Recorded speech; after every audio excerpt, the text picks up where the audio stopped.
Stop juggling chaotic meetings and start collaborating seamlessly by generating your very own Microsoft Teams meeting link with this quick guide. First things first, navigate to your Teams calendar. You'll find this icon in the left-hand navigation pane once you're in your calendar view. Look for the prominent New Meeting button, usually located in the top right corner.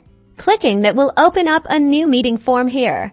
You'll need to give your meeting a clear and concise title. Think about what the meeting is about so everyone knows what to expect.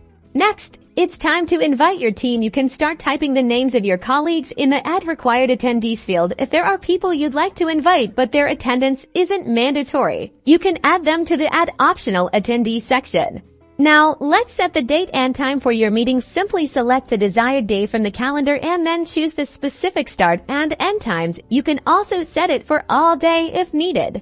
If this meeting is related to a specific team channel, you can associate it by clicking Add Channel. You can also add a physical location here. If it's a hybrid meeting, don't forget to add any relevant details or an agenda in the larger text box to give participants context. Once you've filled in all the necessary details and are happy with the setup, simply click the Send button at the top right. This will send out the meeting invitation, complete with a unique Teams meeting link. Your meeting link is now generated and sent. Participants can easily click on the provided link in their invitation to join your online session, making collaboration effortless